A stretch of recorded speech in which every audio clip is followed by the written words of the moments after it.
Oke, assalamualaikum warahmatullahi wabarakatuh. Waalaikumsalam warahmatullahi wabarakatuh. Ketemu lagi bareng kita di Relawan TIK Kabupaten Subang. Kali ini kita ada di saungnya, saung apa ya, Bang?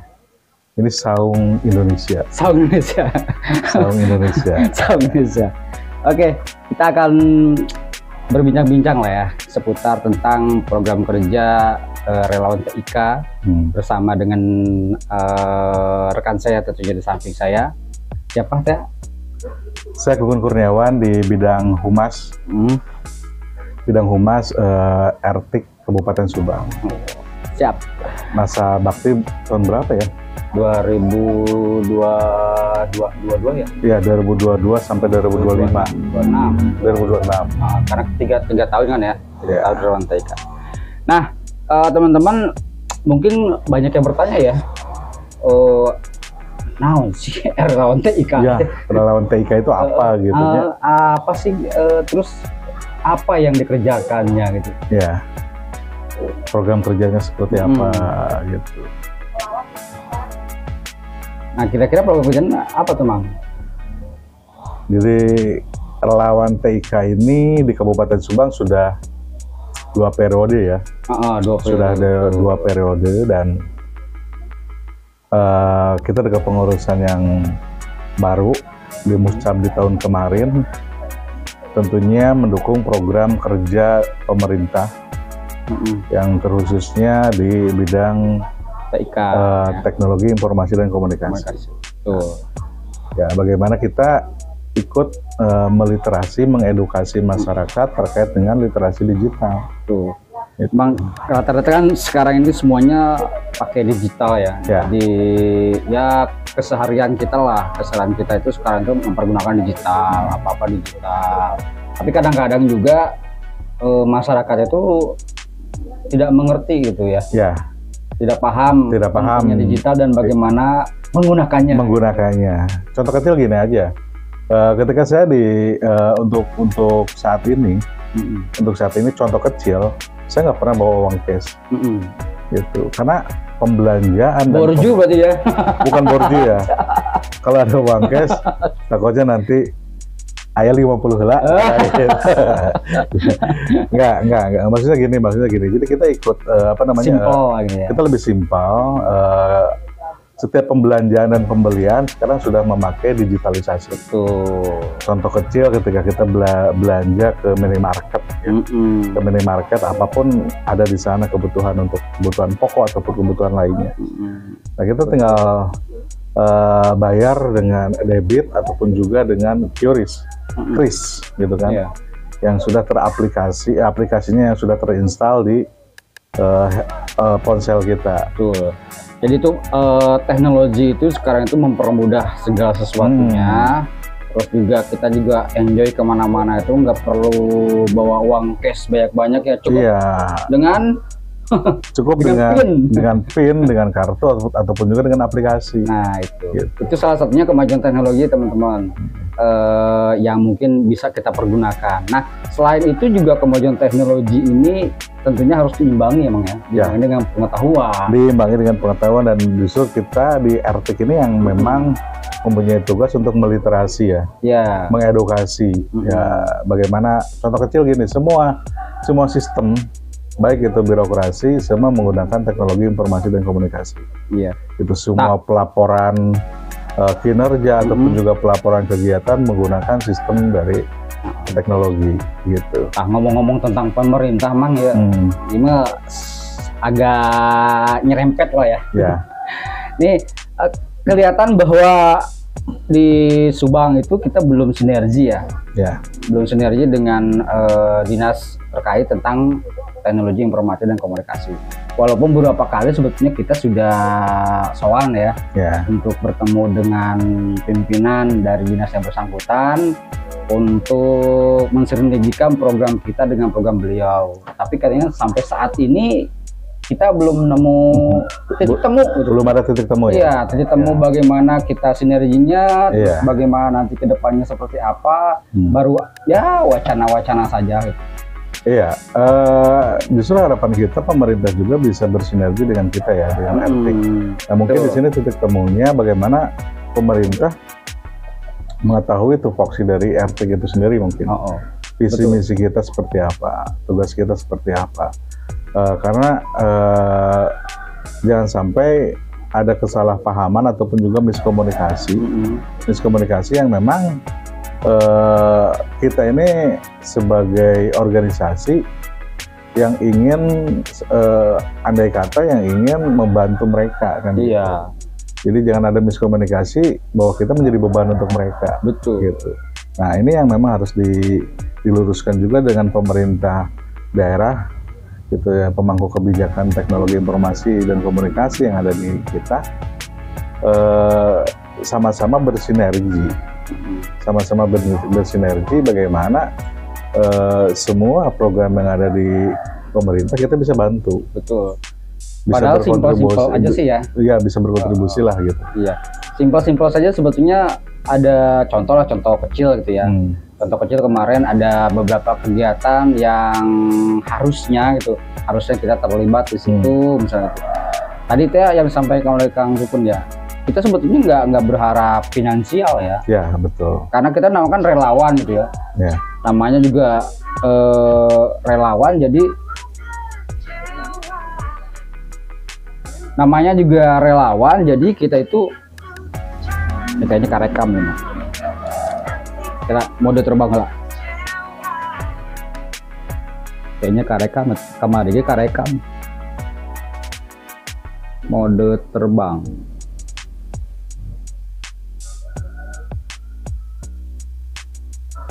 Oke, lanjut. Gampang dipotong. Ya. Jadi memang sampai saat ini pemerintah belum bisa bersinergi dengan kita karena memang mereka belum tahu keseluruhan apa organisasi RT. Padahal RT itu sendiri, relawan TIK itu sendiri, kita terpusat ya.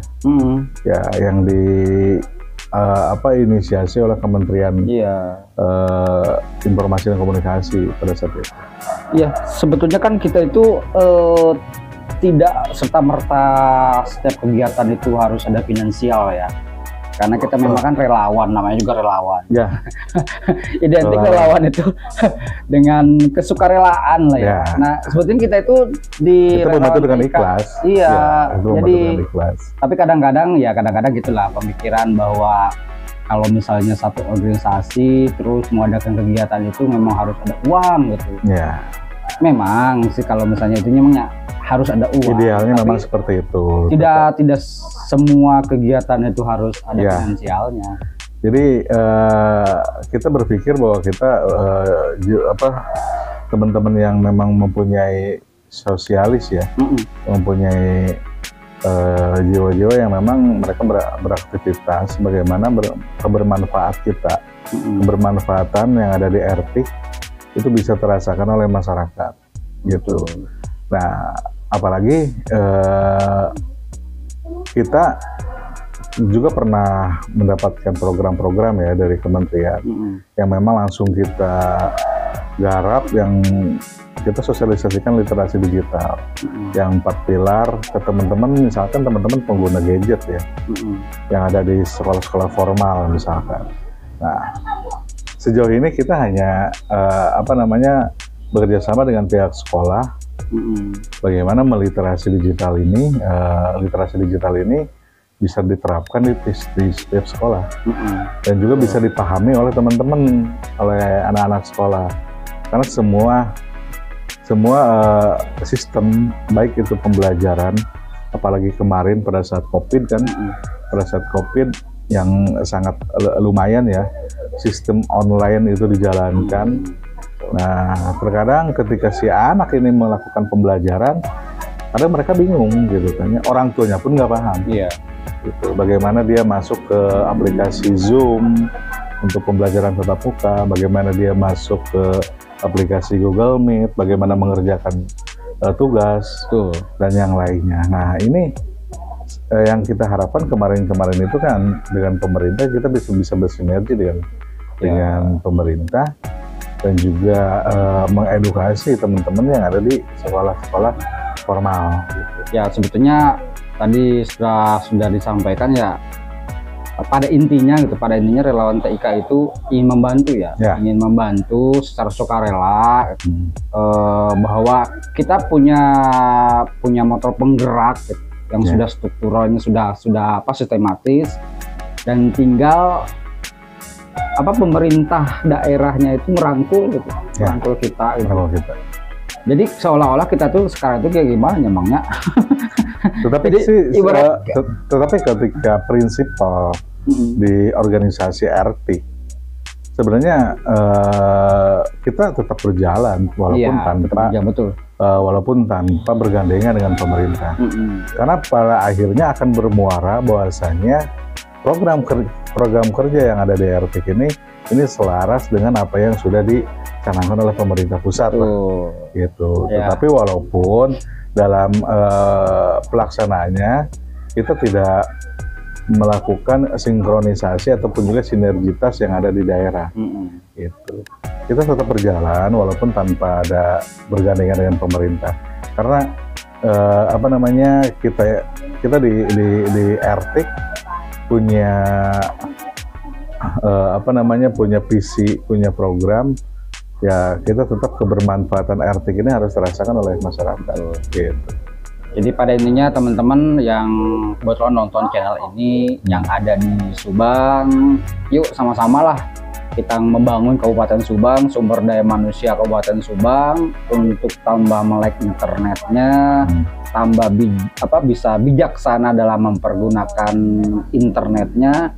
Jangan sampai kita justru mempergunakan internet itu dengan hal-hal yang negatif, dengan hal-hal yang membawa kita membawa kita ke ranah malah melawan hukum. Nah, di relawan TIK ini kita belajar teman-teman sama-sama gitu, karena kita punya 4 pilar ya. 4 pilar literasi digital. 4 pilar pembelajaran yang sudah ditetapkan oleh kementerian untuk kita belajar sama-sama dan untuk memahami supaya kita tidak mempergunakan internet itu dengan sembarangan, pergunakan dengan hal yang positif, terus untuk kemajuan kita bersama.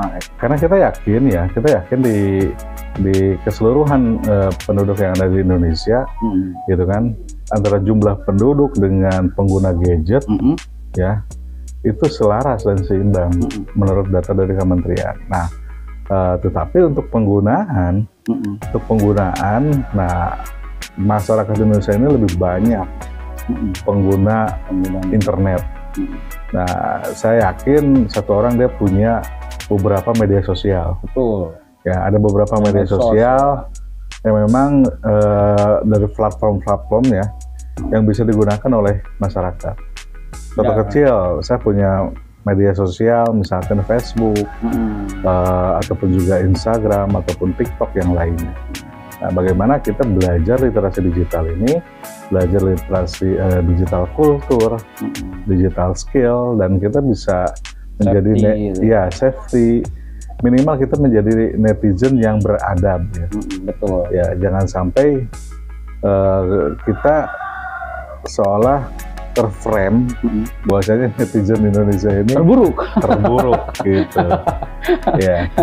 Terburuk. Iya, contoh kecil misalkan ketika Indonesia tidak lolos ketika bulu tangkis ya dulu ya. Bulu tangkis dulu.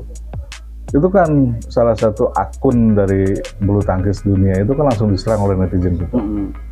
Gitu. Hebatnya netizen ya. Hebatnya netizen Indonesia. Nah, banyaklah contoh-contoh kecil yang lain. Contoh kecil juga ketika saat ini seolah ketika ada sebuah kasus tanpa viral, gitu kan ya, itu akan lambat. Contoh kecil. Makanya banyak sekarang yang kasus-kasus baik apapun itu viral, yang sekarang sengaja diviralkan.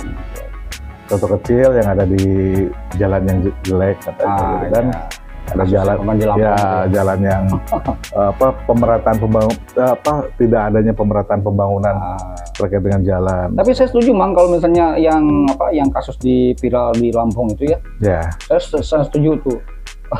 Dia berani gitu mengungkapkan akhirnya. Betul. Karena memang sudah apa namanya ya, perkembangan zaman inilah yang bisa digunakan. Hebatnya medsos, media sosial, kekuatan media sosial. Kadang kan itu disebutkan kekuatan goib ya. Bahwasanya misalkan banyak yang dukung channel Ertik gitu kan. Nah, tetapi kan kita tidak tahu siapa mereka yang mendukung. Nah, itulah hebatnya. Itu sisi positifnya ya. Tapi sisi negatifnya juga banyak. Medsos itu banyak hal yang terjadi yang tidak menyenangkan juga. Banyak teman-teman yang berurusan dengan hukum hanya karena berurusan dengan undang-undang ITE. Dengan makanya itu di Ertik itu terdapat literasi digital. Bagaimana kita bisa menahan jari kita agar kita tidak berurusan dengan undang-undang ITE. Iya betul. Karena jarimu harimaumu gitu kan, menentukan masa depan kamu kan gitu. Nah terkadang kan banyak orang yang pakai akun fake gitu kan, pakai akun palsu. Terus tetap itu semua bisa terlacak dengan kehebatan teknologi yang ada di kita. Betul.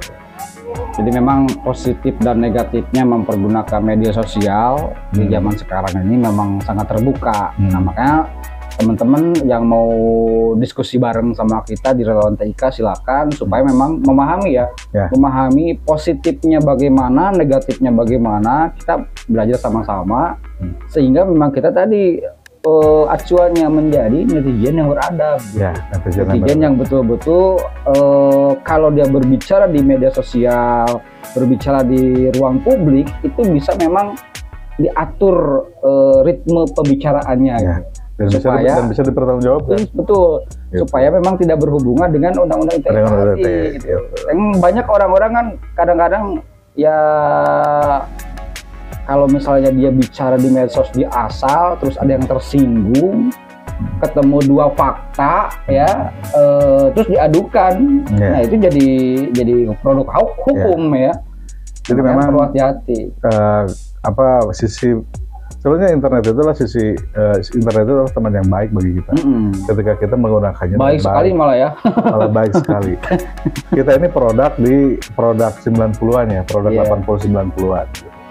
Nah, untuk teman-teman yang sekarang, anak-anak yang sekarang seharusnya lebih pintar dari kita. Karena dulu kita belajar itu tanpa internet. Dulu kita belajar apa yang akan kita terima. Tapi sekarang jadi tambah bodoh, Mang. Nah, makanya untuk kebermanfaatan internet ini harus digunakan dengan sebaik mungkin oleh teman-teman. Soalnya sekarang itu kalau misalnya apa-apa nanya si Google. Jadi jawabannya tuh kita jadi agak malas gitu. Hanya sama Google aja lah supaya beres. Nah, kalau dulu kan kalau kita bikin karya ilmiah kalau dulu bikin karya ilmiah itu kita tidak walaupun sudah ada aturan, kita tidak boleh copy paste ataupun juga kita tidak boleh mengambil karya orang lain, tetapi jarang sekali ada pemeriksa ataupun selektif. Nah kalau sekarang kita bikin karya ilmiah dalam teknologi yang canggih, itu ada aplikasi yang memang ketika kita mengambil, mengutip, mengcopy paste dari karya orang lain, itu akan terdeteksi. Gitu. Akan mudah sangat terdeteksi lah ini diambil dari sumber mana. Nah makanya itu seharusnya teman-teman yang sekarang itu lebih pintar dari teman-teman kita yang dulu, itu yang dari produk 80-90-an. Karena mereka ketika kalau dulu kan jarang kita terdeteksi kita ngutip dari mana gitu. Nah kalau sekarang ini dituntut kualitas berpikir anak-anak kita dalam menciptakan atau juga menerbitkan karya-karya ilmiahnya. Gitu. Jadi bisa terdeteksi dengan ada aplikasinya itu untuk mendeteksi kutipan-kutipan kalau kita copy paste gitu. Ya, kemarin juga kan ini pengalaman waktu di kampus kemarin. Di dosen itu kasih tugas ke kita lah selaku mahasiswa. Silakan bikin tugas makalah tentang A gitu. Nah, teman-teman kan pada bikin tuh Nah, si sang dosennya itu meminta file Word-nya. Saya tidak mau hard copy, tapi soft copy-nya silakan kirim ke saya. Loh Pak, sinariun gitu, minta soft copy itu melalui email melalui email. Nah, pas waktu pertemuan berikutnya Kang, itu dibahas Kang. Si A, si B, si C, ya copy paste ya. Gitu. Pak, kok tahu dari mana itu Pak? Kedeteksi ya. Terdeteksi. Gitu. Nah itulah kemajuan zaman sekarang, bahwa hasil karya ilmiah itu adalah murni hasil dari pemikiran kita. Ya minimalnya kita ngetik sendirilah. Ya, minimal kita ngetik sendiri. Jangan ngambil. Sebenarnya ada setiap permasalahan selalu ada solusi. Betul. Gitu. Contoh misalkan bikin makalah dengan hasil karya sendiri.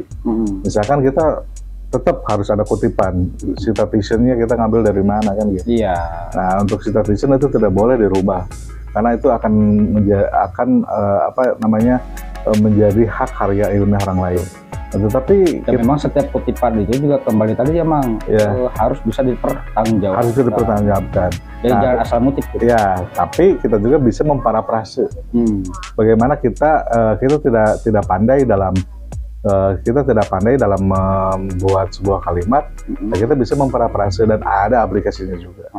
Gitu. Jadi semua permasalahan tentu ada solusinya juga. Tinggal kitanya mau atau nggak belajar. Ya, gitu. Belajar tentang memahami. Ya, banyak. Kalau sekarang tuh kalau minimal kita tidak menguasai gadget dengan aplikasinya, itu sudah ketinggalan zaman. Betul. Dan saya yakin karena kemajuan, contoh kecil lah, habis ini kita mau makan gitu kan, kita nggak usah beli keluar, kita tinggal pesan, searching, gitu kan, tinggal searching, tinggal pesan dan paket datang, gitu. Nah gitu teman-teman, pentingnya kita memahami tentang internet itu ya seperti itulah salah satunya gitu.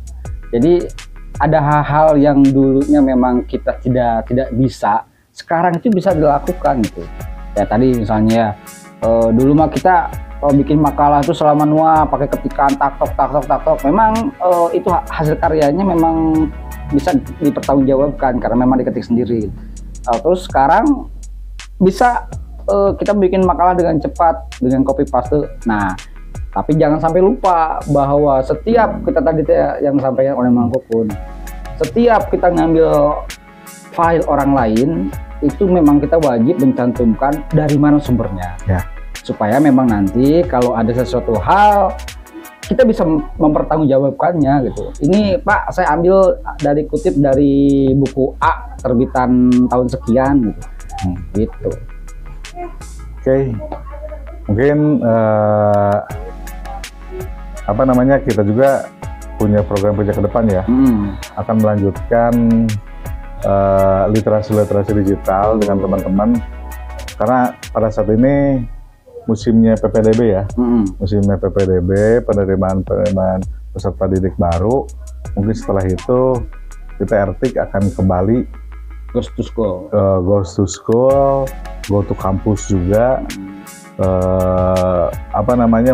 Untuk kita menularkan kebermanfaatan adanya organisasi RTIK bagi teman-teman ataupun juga masyarakat. Jadi buat teman-teman yang ada di sekolah, yang ada di SMP, SMA, SMK, universitas di Subang ini, kita memang dari relawan TIK Kabupaten Subang itu punya program untuk go to school dan go to campus. Dan beberapa waktu juga kita sudah melaksanakan sektor pendidikan ya. Sektor pendidikan. Kalau mau yang mengajukan untuk diadakan sosialisasi nggak apa-apa. Iya silakan. Kirimkan permohonannya ke RTIK Subang gitu. Ya. Ini gratis tanpa biaya. Ya misalnya sekolah, saya nih ingin nih ada seminar gitu. Silakan saja layangkan surat kita. Bisa by email atau bisa WA langsung, nomor yang ada di bawah. Nanti kita akan feedback. Kalau misalnya waktunya pas, kita akan meluncur. Dan jangan berpikiran bahwa ini harus ada dananya sekian 10 juta. Nggak usah. Ya cukup kopi-kopi aja. Ya cukup. Yang terpenting bagi kita adanya RTIK bisa bermanfaat bagi teman-teman. Dan juga literasi digital kita sedikit meningkat dengan meningkatkan SDM sumber daya manusia tentang pemahaman digitalisasi. Tambah satu lagi, kayak emangnya kita memang punya target untuk meliterisasi teman-teman ini bukan hanya di sekolah dan di kampus, tetapi juga teman-teman di ASN memang. Ya, di ASN. Jadi untuk dinas-dinas instansi yang ada di Kabupaten Subang yang mungkin berkenan untuk kita kunjungi kita berdiskusi sama-sama. Apalagi kemarin ada yang perubahan ya terkait dengan laporan. Nah itu dia laporan. Dan kita alangkah baiknya mungkin dinas-dinas juga ASN-nya itu perlu literasi ya. Pemahaman tentang 4 pilar yang tadi kita bicarakan di depan tadi dipahami juga dengan teman-teman di ASN karena memang target Keminfo itu bukan hanya pelajar, mahasiswa, dan sekarang target itu tambah menjadi ASN dan juga TNI Polri.